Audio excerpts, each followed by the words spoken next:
I guess I didn't swag enough. Stupid fruity pebble chain. We bag enough. I guess I didn't swag enough. Stupid fruity pebble chain. We bag enough. Poppin' tan model BC couldn't brag enough. Poppin' tan model BC couldn't brag enough. Poppin' tan model BC couldn't brag enough. Poppin' tan model BC couldn't brag enough. I guess I didn't swag enough. Stupid fruity pebble chain. And welcome once again to another episode of the Horizon Roundtable. I am Bob McDonald, and joining me is my co-host, Jim Zero. Hey, Bob. It is a beautiful day here in Wisconsin. I'm actually sitting outside while we record this. And if you hear a bird making noise in the background, that may or may not be my rising phoenix acting up on this podcast. Oh, it's entirely possible. It is. Jim can be found on Twitter at JimZero. You can find us on the web at horizonroundtable.com. You can pull up links to all of our social accounts and all of our sites where podcasts are available at horizonroundtable.com/subscribe. Become a patron, patreon.com/Horizon Roundtable. We've got our last... We've got the last of our features getting posted up soon. All the features are all there now. $1 a month, early access to preview week. It's coming up soon. Come on, it's $1 a month, guys. Seriously. And of course, our donation drive is still going on. HorizonRoundtable.com/donate. And Jim, this episode, I feel like it's weird because we've never had our next guest on. And I don't know why. You may know him from Busting Brackets. He's also done features at done things at Field of 68, among other places. Tristan Freeman, thank you for joining us. Really appreciate you having you on, and I apologize that we have not had you on until right now. No, it's all good. I appreciate you having me on, Bob. Congrats again, Jim, by the way, being co-host, and I'm just ready for the season to get going. Well, you know what they say, Tristan. Half of life is showing up, and Jim shows up. And I also like, since the thanks are doling out, we're doling all that out. I do want to thank you, Tristan. Obviously, Tristan, you have been a loyal patron to us and also a loyal donor to us. So we do thank you. We can't thank you enough for being a part of that. And also, you've contributed features for us in the past, including this summer as well. Yeah, no, I as someone who loves the entire sport, college basketball, and all 31/32 leagues, I'm always appreciative when there are people who, do specific work on conferences rather than, as much as I love all the other national people, there's only so much you can do when you cover everything. So it's just awesome to have people who work on specific teams and specific leagues, because that's really where you get the true coverage at. Yeah. Also, I apologize. I missed Sleepers Media. I forgot you contributed to them from time to time too. You're everywhere. Yeah, I love to work with and whoever, whenever it comes talking about ball. Yeah, absolutely. So I think I'm not going to ask this question. I was going to ask you guys a football question about how your teams are not terrible. The teams you root for are not terrible and not dysfunctional, but we don't need to talk about it. You know what? I want to focus on the college basketball and the Horizon League right now, just for my own sanity, mostly because no particular reason at all.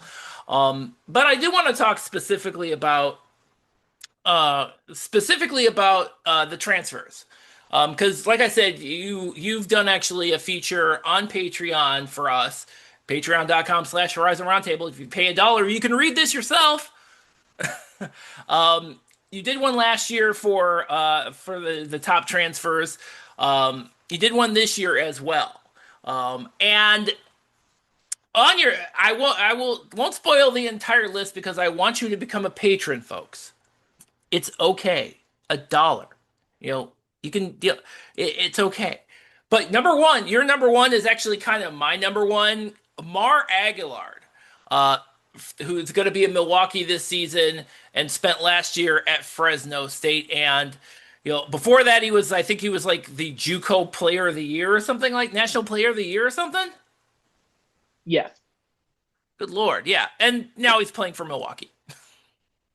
And also a specific note for him, he was on the Fresno State team that was one of the worst teams in college basketball. And now that we found out that two of their players were literally point shaving because they were Oh betting on man, themselves for that's playing props. true. So Aguilar was literally playing against his own guys and still was being able to be a quality scorer at the Mountain West level. So Yeah. he was the clear number one guy, and I think if Milwaukee is to remain a contender in the Horizon League, it's going to be because he's the clear lead guy. Oh, I'm glad you brought up the point shaving gambling thing because Matt Norlander came out with a story this week about what was it, 13 players from multiple different teams that are under investigation by the NCAA for anomalies, if you will, about their play, about their time and playing and questionable ties to. I don't know what the full story is because we've actually been talking about the Eastern Michigan thing for a while because one of the games that the NCAA kind of flagged as potentially problematic as far as betting is concerned is the Wright State game. Um, but one of the a familiar face to Horizon League fans got named in this Matt Norlander story, and it was BJ Freeman. Yeah.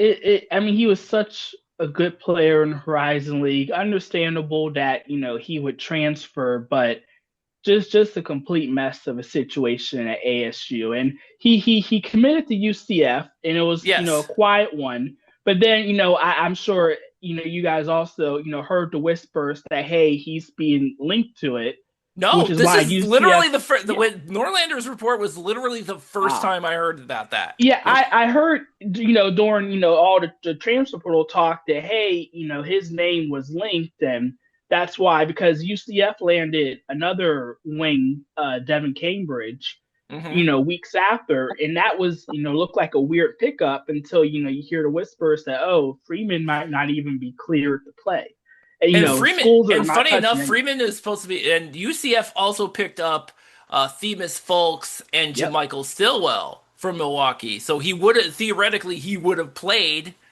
in with them at UCF, but apparently that isn't happening anymore.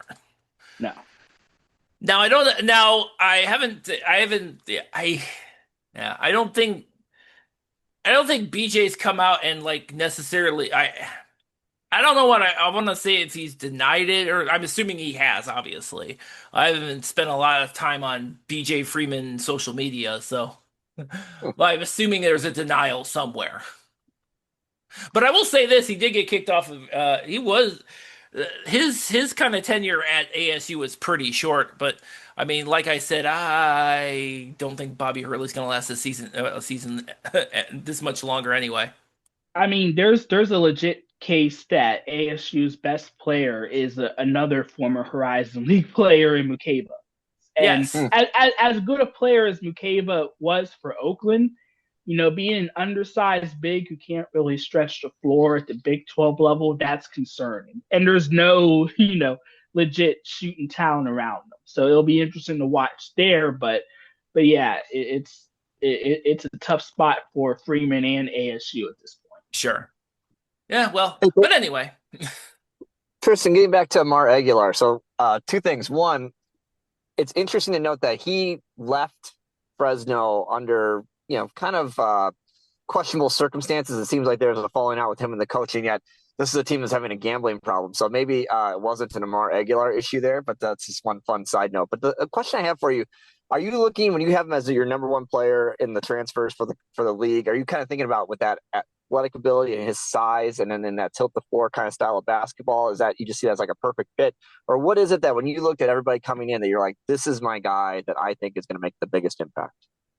Yeah, so when doing the transfer rankings, and it's not just D1, transfers, it's JUCO, D2, Canada, like of those caliber. And then even when looking at the D1 transfers, guys who are, coming down from a higher level would be more likely to produce, whereas those who come from, say, the MEAC, the SWAC, or the NEC, they're technically going up a level to the Horizon League, and it's not necessarily going to be a successful jump. With Aguilar being a guy who was nearly an all-conference player at the Mountain West, which is obviously, a higher league than the Horizon, he just really feels like the safest bet. Now, there could be guys who, are double-digit scorers elsewhere. I think, Youngstown has a couple of guys who are community contenders as well who could just be flat-out studs. But with the rankings, Aguilar, he just really felt like the safest bet. And considering how much, guard production Milwaukee lost, and the fact that, Bart Lundy has a really good history with guards, it's hard not to see the projected best perimeter player for him not having a really good year. I'm glad you mentioned the Youngstown State transfers, because it seems like every year we're talking about Youngstown State transfers coming in. And the one Jim and I have heard from, I've seen at least one list of all conference folks, and I also saw the blue ribbon one from John Templon. And one that came up, the name that keeps coming up is Vlad Salaridze.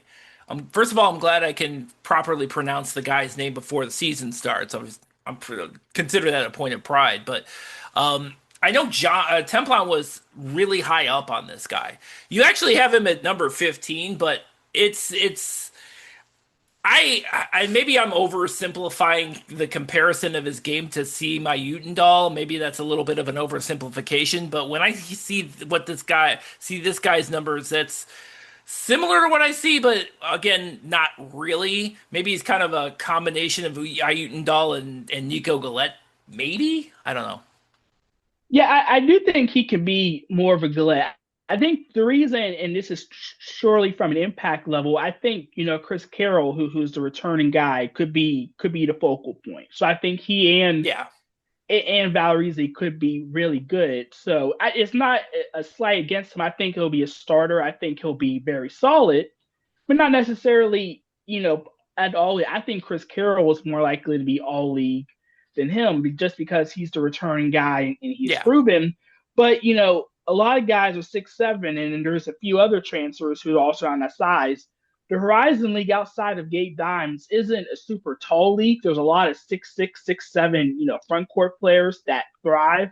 So it shouldn't be too much of an issue. And in the OVC is fairly comparable to the Horizon League. So I definitely think he can be a really good player. I just think that, the Penguins have, a solid amount of depth, which is why they're probably going to be one of the favorites in the league when everyone does the preseason rankings. Sure. And one of the other names I've seen pop up is Bryson Dawkins. He's the guy I thought, because he put up some decent numbers at Houston Christian. And he seems like the kind of guy who would be a good replacement for EJ Farmer and Jawan Maxey, basically. Yeah, he had a 41-point game for them this past season, so he can clearly put the ball in the bucket. And Youngstown, whoever the leads guards are, they're going to let them go. And I think they return Jason Nelson, who's not necessarily like a potent scorer. So I think it's going to be a really good opportunity for Dawkins to come in, be the go-to guy in the backcourt, and I can definitely see him putting up similar numbers with the Penguins. Sure. And Tristan, for Vlad, and you're talking about Vlad and Chris Carroll, my understanding is Vlad is like more of like a stretch four. He has a little bit of a outside game. Is that what you're seeing, or when you did your research, like kind of almost complementary to Chris Carroll instead of fighting for the same role on the team? One guy big, strong inside, one guy stretching the court. Is that accurate? Yeah, and he's fairly skilled too. So you can put the ball in his hands and he can make plays as well. And I think that'll be really good for the offense overall. I can see this be a situation where it's 5 out for the Penguins and you just have 5 really good scoring options. And that's going to be really tough for a lot of teams to defend, because there's a lot of front court players who aren't necessarily comfortable being on the perimeter. So that could be something that the Penguins could exploit with various lineups. So the one person I've also heard a lot about, and it's been I'm given where he landed, I don't really understand the fit, and I don't understand how much of an impact he's going to make. Is Brian Atumnu going to Wright State with that young Wright State team. Um, I guess he apparently was very good at Merrimack. Um, to the point, I mean, he was very good at Merrimack slash, and for reasons that I don't understand, I don't know who said this, but it seems like I feel like there's maybe a little bit high. He's got a high. There's this ID. He's got a much higher ceiling at Wright State, even though he is one of the tallest people on that team now, and he's 6'7". It's it's going to be really interesting to see what this year's Wright State is because the last you know rosters 4 or 5 years, even with the coaching changes, have been very similar. Where you have like a really good scoring forward and you have a good offense overall, but they couldn't defend, and they Hmm. didn't really have a lot of athletes. So I think outside of possibly Amari Bay, but this year they have some really good athletes overall, and Atuma was one of them. He was the defensive player of the year in the MAC for Mary Mac. He's a good rebounder. He's a solid scorer, and he'll have a much higher role as well. So it'll be interesting because if he ends up being one of their top 2 or 3 players, scoring will absolutely be a question. But I do think that this could be a team that defends a lot better than they have in the past. And that's really been their issue because they can score 70, 80 points in any game, but then they'll give up 80, 90. And that's what's hurt their ceiling in league play. This could be the opposite this year, where they're actually going to be a solid defensive team. But, as you said in past episodes, I'm also not sure where the offense is going to come from Yeah, because there isn't anyone that, oh yeah, he can give you 20 in a given game. It's going to have to be a collective effort for them to have a shot. yeah. Yeah. To Tristan's point, last year, Wright State in Horizon League conference games only, they were number 9 in scoring defense, points allowed 77 per game, and number 8 in defensive field goal percentage at 45.5. So while Tumnu makes a ton of sense for what they were bad at, you just hit it on Tristan. Like, where's the guard play going to come from their team? I'm not sure I see a clear path to somebody you go, that's the guy. The Yeah, Horizon League is still a guard league. So who sure. do you like there? I mean, is it going to be a guy like Logan Woods? Is it going to be a guy like Solomon Callahan? Is it going to be some unknown person we don't have a clue who is?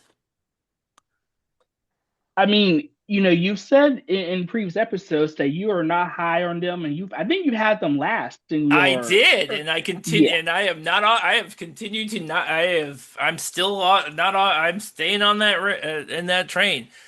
I think they can muck their way to some wins, but again, it'll be a culture shock because we're so used to them being, a fun offense that can't really defend. But yeah, I don't know where the offense is going to come from, and maybe that's Clint Sargent wants them to defend better because as RMU coach Andy Toole said in the past too, they haven't been able to defend well enough for them to move up in the standings. Last year was the first time they were a top half defense, and you saw where that landed them. So I do think maybe Wright State's sort of following that formula to be defense first and then hopefully find the offense later on.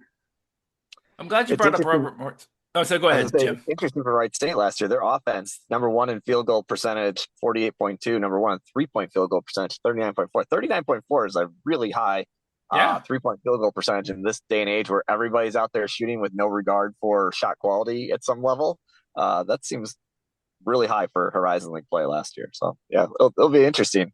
Bob, I'm glad you're the one that's out there on a limb with them in last place. You can have the hate mail. been there, done that.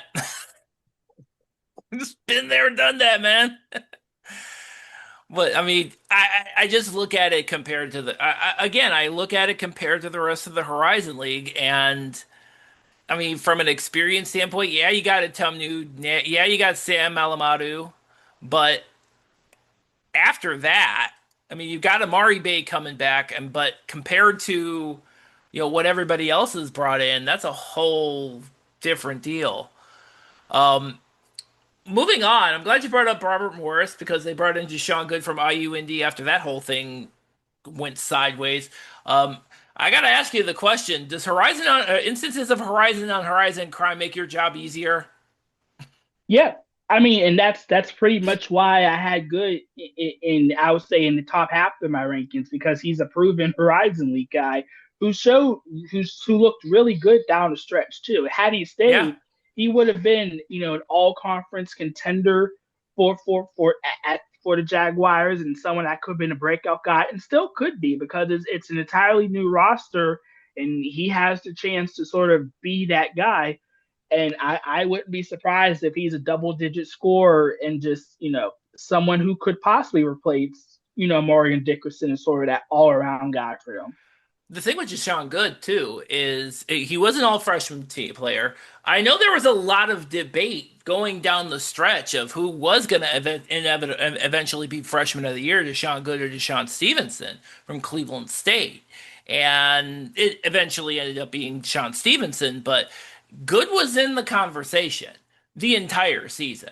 That's how impressive a freshman campaign he had. Um, and I think to your point, I think he definitely does have a spot in that rotation for Robert Morris, a team that it seems every year they're just they're doing this, they're basically rebuilding the roster every single season. There's like one or two guys they bring in, and the one or two guys they have holdover from the last season, and then they build all over again. Yeah, I think this offseason was the first time where it was a overhaul that Tool didn't want because the first Sure. few teams in the Horizon League, they just weren't good enough either on the court or with the culture that he wanted. And I think, this past season, obviously Fulgaris being player of the year, being highly, touted portal candidate, he was going to leave and Dickerson being defensive player of the year. So it made sense for the guys who left. Interestingly enough, the point guard, his name's crossed my mind, but he's still available in the transfer portal as That would is. be Cam Woods, Cam and Yeah, I Woods. seen him. yeah. Yeah, I'm like, oh, okay, man. I think school started, dude. You might be out of luck on this one. And his profile, you can only explain it if you watched him because the efficiency is horrendous for a free agent, and it was actually much worse, midway through league play. But Hmm. he's a gamer, and he made several game-winning shots or plays for RMU in the regular season and obviously in the conference tournament. Like he's a guy who, if you give him the keys it could be tough, but also reward him. But I can understand why some coaches don't necessarily want to give so much usage and volume to a guy who is going to take a lot of it. It's a tough ask in the postseason, and it could be an example of why you don't necessarily want to leave if you're already in a good spot. Because had he returned, he would have been a preseason player of the year Oh, favorite. sure, absolutely. Now, Tristan, Yeah. I don't think he's ever stayed anywhere 2 years in a row, though. Like when you look at his background, he had been at Troy and NC State and somewhere else and a junior college, if I remember right. Like he is a Yeah. nomad of the highest order based on what I remember. Is that accurate? Yes. Yes. Yeah. Last year, Tristan, we talked about Robert Morris, number one in the league in assists per game, 17.1. What do you know about Albert Vargas? I saw statistically he Oh has a yeah. long-standing history of dishing the rock. So what do we know about him? Yeah. The guards for RMU very interesting because several of them come from different backgrounds, whether it's JUCO or D2. Vargas, he was a passer. I believe Jeremiah Littlejohn, who was one of the top candidates as well, he was almost a triple double Really? candidate Yeah. at where he was at. Vargas, he's someone he's smaller, so he's like a true point guard. Lil John is bigger. He's someone that can play the 2 or 3. Okay.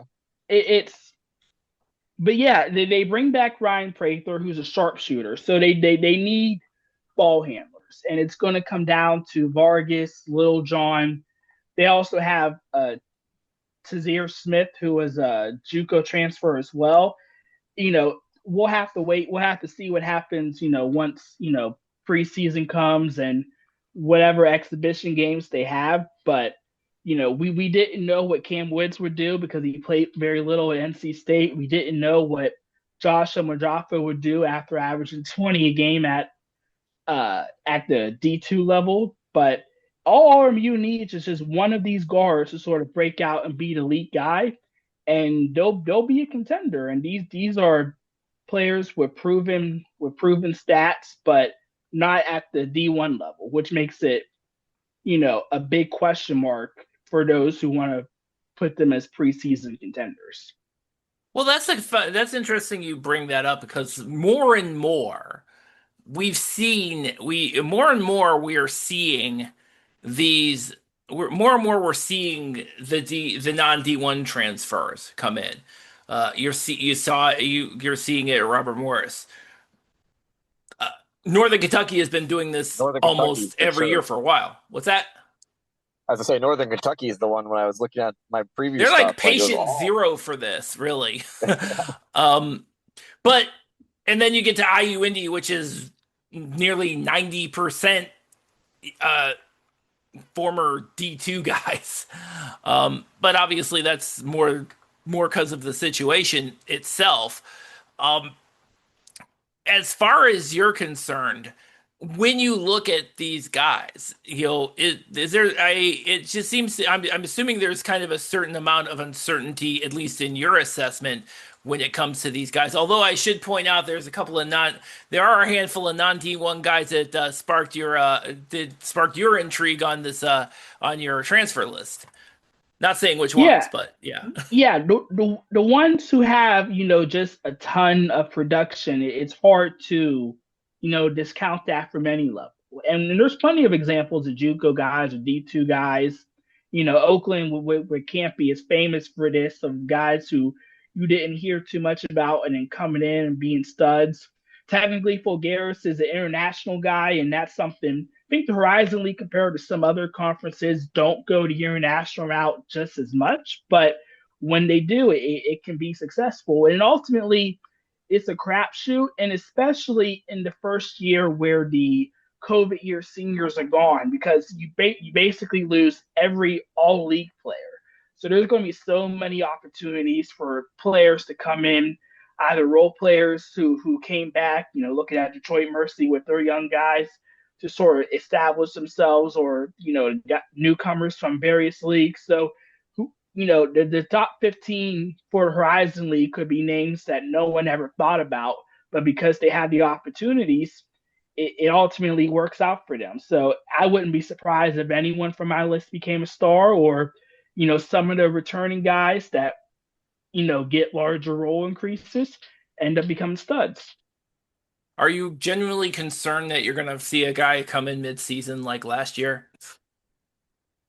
and just throw your calculus all off? I was concerned when Green Bay brought in the 23-year-old Levy from Israel, who had a couple of good games, but then not do much else. But I think we're at the point where mid-season newcomers are mid-season guys for a reason, because if they were truly that good, they would have just came in the off season like everyone else. So I won't be too concerned anymore. But I will try not to jump overboard if guys have really good first weeks because of competition. Because some guys can just, might take a while before they become stars. Or in the case of Oakland, it might take 25 lineup changes to find out that your best shooter is a freshman guard, and you probably should have played him all the year. And probably are you referring to Nassim Mashur? Yeah. I mean, he is. I'm glad you brought him up, because he is one of the two guys Griffin is that's our last feature on Patreon for this offseason. Nassim Mashur and Warren Marshall. Griffin's writing it. It'll be up on Wednesday. I mean, had he been given 30, had he been given the 43-point attempts that Malcolm Christie got instead in the Diamond Head Classic, who knows? Maybe he would be an all-league a contender to watch because his stats don't show it, but his impact in the last month, he was really, really good for them. And the team was much better as a result with him getting more minutes. Yeah. So, and what to make, and speaking of Oakland, kind of what to make of Oakland. I know you had if memory serves correct, you had the Hoff twins on your list last year, and that Yes. kind of didn't work out. No, no. That was a guys who put up really good stats and believing it could have been them. And then it turns out it was other JUCO transfers that ended up having big impacts. So that was True. definitely a miss. But I'll just blame Campy for just having so many newcomers that it's kind of just a guessing game to figure out which ones work. Well, in your defense, Tristan, like the 3-point, you knew the 3-point ball was going to be such a big part of their offense because he loves it, and he threw Woodrich in there. He had Christie, and it was like it was going to be somebody. It's just a matter of who it was going to be. And to your point, it just took him a while to figure out who the best and most efficient guy was, as opposed to like Malcolm Christie, who had specialized more in a high degree of difficulty shot attempts, Yeah. which were probably after a while wearing on Coach Campy. Oregon State liked him though.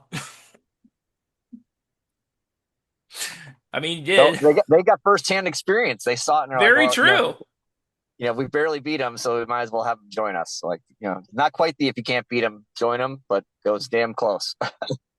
Yeah. So, but at least I think one of the things that I know that has been kind of, even though in 24 they didn't exactly have like a true point guard, but it seems like that's kind of been Campy's kind of end game to get that point guard, and it didn't really work out last season. But it looks like I know that Oakland has been looking at Brody Robinson for a while, and he finally got him, and it seems like he's the guy, maybe, to be their ball handler. You hope so. I mean, that's what he was at UT Arlington. Fine passer, not necessarily a great scorer, but Oakland had the bigs to win the Horizon League. It just took them so long to figure out the backcourt, Yeah. both as the off guards as well as just the playmakers. And I think just whether or not Robinson gives them the highest ceiling, I do think he'll give them high enough floors to where they don't drop the games that they dropped last year that they shouldn't, which ended up hurting them in the standings. Yeah. Well, the good It's news is, I'd say for Oakland too, they had the two brothers, Jones brothers, was it? And the younger Isaiah and Jalen. Yeah. Jalen, he absolutely came up total money against Milwaukee in the Horizon League tournament. I mean, he carried them down the stretch of that game, if I remember correctly, and then he disappeared. So to Tristan's point about it took a long time to figure out the guards, and now here you are right away. When he finally had figured out who some guys were, it changes again for him. True. Well, the good news for Oakland is they got Mashur back. In fact, I think Nassim Mashur's brother is on the is on the roster now. Yeah, Campy's back to collecting brothers. He's also got the Jaeger brothers too coming in. But not only is Mashur back, but then you also bring back Buru. And I know there's a lot of people who are really high on Buru this season. I mean, right now he's my preseason favorite of the year because I'm high on both him and Green Bay, and with McCabe, out the way, he's the clear focal point in the offense. So that's only going to make things even better for him. Now there could be other bigs that emerges, but right now you have to give him, the top preseason big man spot. I don't disagree on that. Buru had a good year last year, and I think he's definitely an all league first teamer for me, not necessarily player of the year for me. That's going to be Orlando Lovejoy for me.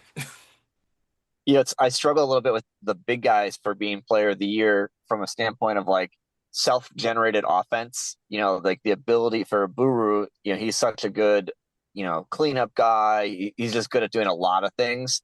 And from his perspective, like when you watch, though, it's not the same as like an Antoine Davis, who maybe it's a extreme example of like self-generated offense, but the idea of like Buru's not the kind of guy that you're going to draw, give them the ball and get the hell out of the way kind of thing. It takes a little work to work the ball down to him before he can score. So I wonder how that impacts Guy when it comes to player of the year, but not just being all conference.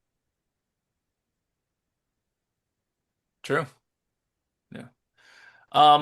Yeah. Speaking of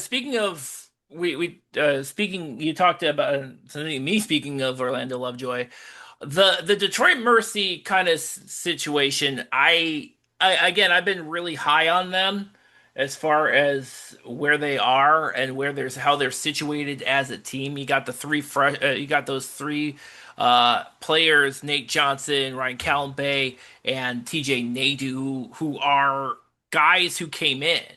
And because of the situations they were in, still, probably got minutes that they would have necessarily gotten otherwise. And I think that experience is going to help them in the long run. That's why I'm kind of high on them, because they have kind of more of the experience and more of the returnees. And they're in a lot better situation. Also, it's really helpful. We didn't have to figure out their entire roster in like August or September. That's nice too. Appreciate that. Year over year. Yeah, But and I know that Lovejoy is your favorite player of the year. he is. He's certainly first team for me, and him coming back is huge for Detroit because so many times we just seen guys like that go and be the eighth or ninth man in some power conference team, but so just getting him back is huge. The problem I have with Detroit is, we talk about Wright State's defense. Detroit was probably, but bottom two or three in every defensive category last year. I know that they gave up 80 plus points in 8 of their 20 games, and there was a couple of times where they just got ran off the floor. I am interested to see if this core improves defensively, because in order Hmm. for them to be, a top 4 team, they're going to have to play better defensively. And when you return a core of guys who aren't good on that end, it doesn't Hmm. necessarily mean a year of experience will get them better. So I do. So will they improve? Sure. But are they more of a middle-ish team or top tier team? And if they end up, say 5 through 7, I'm not sure if that's going to be good enough for Lovejoy to get player of the year, because we just saw this past year Jalen Jackson didn't get player of the year for Purdue Fort Wayne because they finished in 5th, whereas Fulgaris, with much less production, got the award because RMU finished in 1st. Yeah. Well, I do hope their defense gets better, because otherwise, Coach Monty is not going to be a happy guy. Because because I know when Coach Monty came in, he was big on defense, and that's going to be a huge sticking point for them if that doesn't improve year over Right. year. So, I wanted to ask you about the Cleveland State situation, because I mean, of course, I'm going to ask you about the Cleveland State situation, where you basically have you have a whole entire new team. I mean, entirely. Like, new coach, new roster, new everything. Yeah, and they were hard. They were on the rough end of the coaching carousel, where one team takes another team's coach, and they take another, and then North Texas ends up taking you know, Daniel Robinson from Cleveland State fairly late in the carousel process, which is obviously rough for them. But they do add some good players. I do think Ice Emery is going to be a really good guard for Yeah. them. Although, The Tristan, I should point out that they didn't pick him up late enough that North Texas's existing coach was still on the bench coaching games as Daniel Robinson was hired. So yeah, technically, they had two head coaches on the payroll yeah, and during the season, which is insane. it's rough, but I do think this started with Dennis Gates, that the culture for Cleveland State has changed from Yeah, being one of the worst in the league to one of the better ones. So I do yeah, think that there's not going to be a ton of change. As long as defense remains elite, then they're going to be really good. But who's going to be the stars. And yeah, technically last year you didn't necessarily, unless you view Tevin Smith as the quote unquote star, it was really, a collective effort. Can that work again? Maybe, but again, they sort of trailed in the bottom half, in the latter half of last season because they just couldn't get offense in the right time. So it'll be interesting to see where they're going to be able to get that. Had they not had the coaching change, I think a case could have been made that Deshaun Stevenson could have been a Sure. breakout star for them. But Absolutely. I do think that they're going to take a step back just because of the coaching change. Not necessarily, fall to the very bottom, but I do think it will take them a minute before they go back to contender status. I do believe that is the culture shock in and of itself is that fans are going to be the fans in the last 3 years have gotten used to a defensive minded team, which is why the offense didn't necessarily make a difference because they got the offense when they needed it, but it was generally produced by the defense that was absolutely rock solid for Cleveland State. Now fast forward to this upcoming season where you have a guy like Rob Summers who, when he was an assistant at Missouri, was very offensive minded, and that those teams were just machine scoring machines when it came to the offensive side. And just looking at what they have coming up, and I hate to belabor the Diane Nessa thing. I'm telling you, man, that I should never watch like international competition that intently, but when this summer when I watched it, and I know I've mentioned this multiple times when I saw him play for Switzerland in the FIBA U19s. I mean, he didn't really have much of a freshman campaign at George Washington before transferring to Cleveland State, but I feel like after that performance, I feel he is one of those guys that for me is kind of one of those really under the radar kind of breakout guys in this league in general. Yeah, so as someone who also watches international basketball, I just watched the Eurobasket finals today. Another team that I cover is the Duquesne Dukes, and one of their players is Jakub Nechas, who was the star of the U19 Czech Republic team a year Hmm. ago.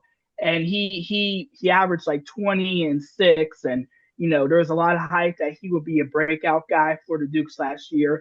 And he pretty much just ended up being the same kind of player, just a really good role player, but still one who averaged 6 points and 4 rebounds and just was doing a lot of little things. So even though guys can go overseas and in different settings and end up being a star and putting the basket, putting the ball in the hole, they can go back to a situation and end up just reverting back to being a role player. I will say because this is a transfer situation where there are no, rules defined, that's the big difference.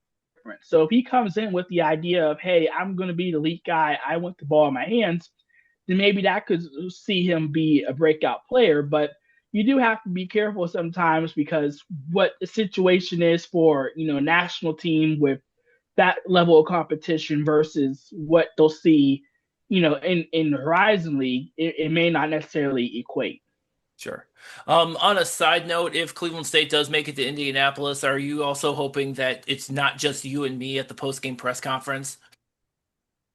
It'll be interesting because if RMU somehow ends up being the 4 or 5 seed, we may have to get there early for the second playing game Oh for yeah, the I've in-tournament already format. pretty much made my plans that yeah, I'm just because usually I go in to get into Indy on Sundays. Now I got to get in on Saturday this time around, so that's gonna be fun.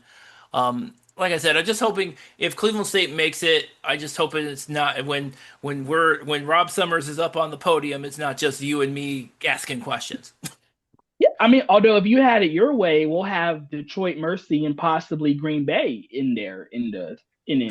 That is true, and let me tell you something. That will be, I mean, having Coach Monty in the post game is going to be great, but having Doug Gottlieb in a post game at Indianapolis. I feel like there's legends to be made in that those conversations. Just throwing that out there. Now I don't know if it's good or bad, but certainly legends.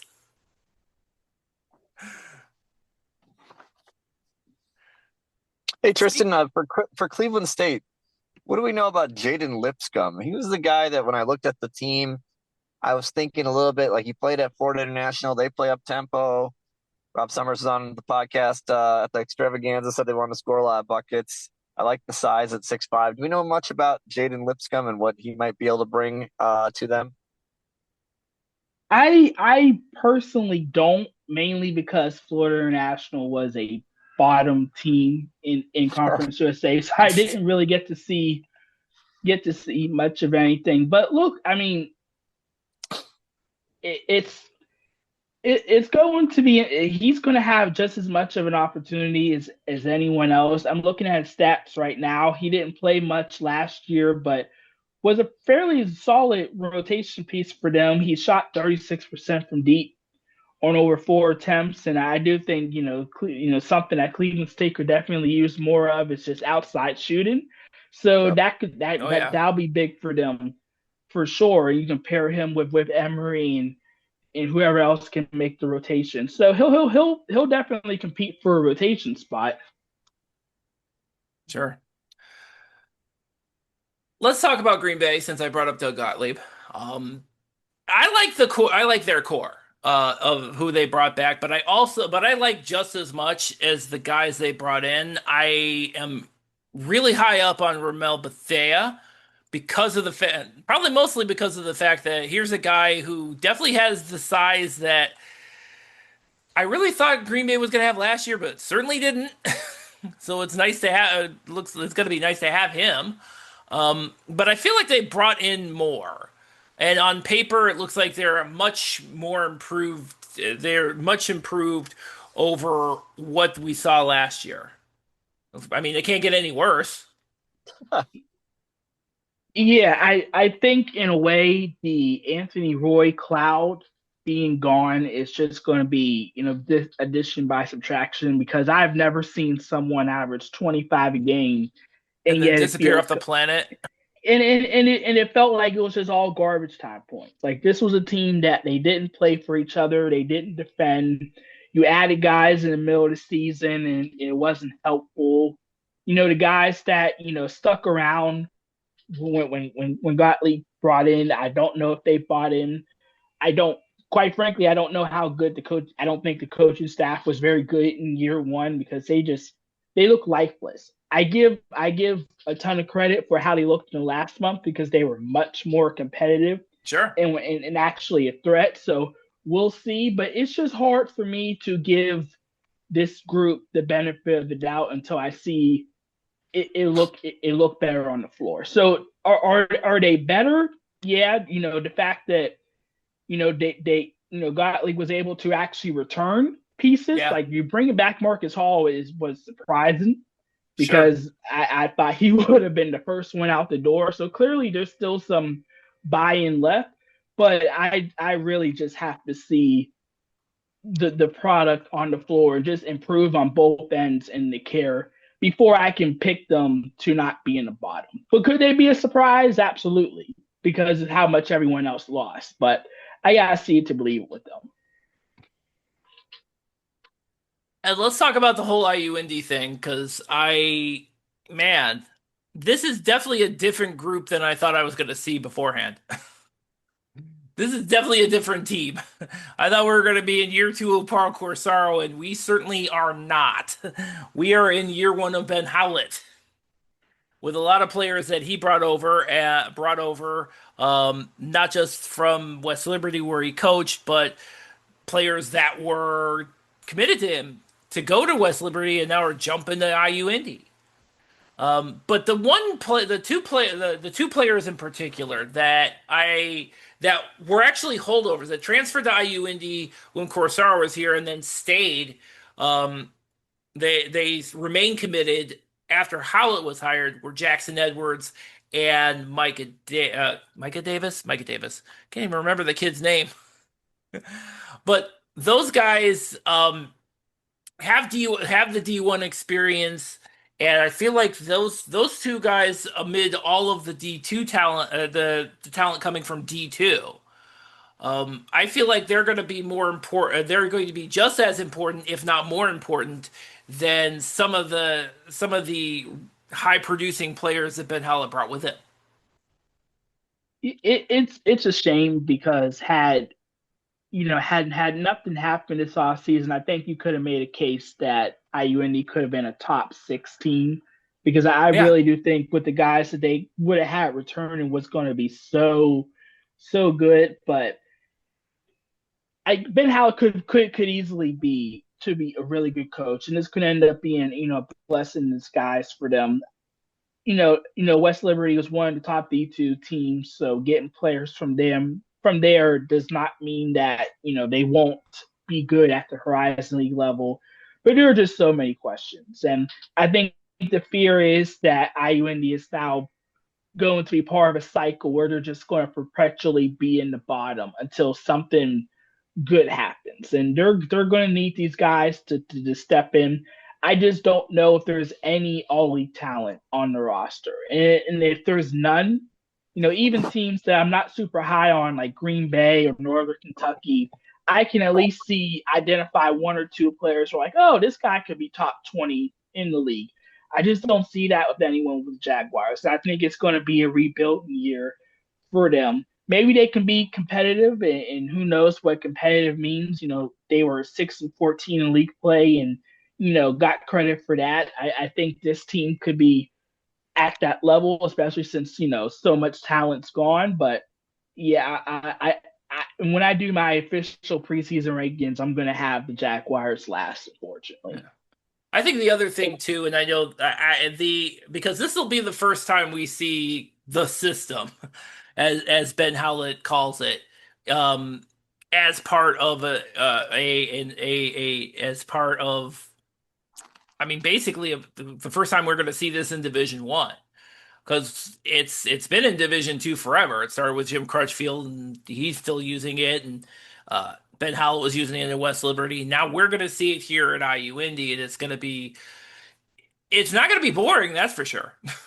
The way it's set up, it's definitely not going to be boring. I guess the question becomes, can this team acclimate to this system to produce the results that Ben Howell is looking for? And I mean, look, the last D2 guy with a unique system that came in was Ben McCollum, and he was a star Drake, and now is at Iowa. So it can very well be done if you find a schematic mastermind. Then that alone can make your team into a contender, especially if you have the shooters that can perform it. Sure, absolutely.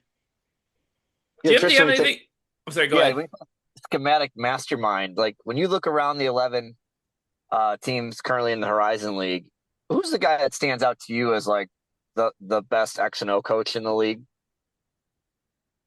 Yeah, I don't want to say Andy Toole because that would be biased from me, but he's the guy who a lot of his sets are the ones that go viral on Twitter and get talked about.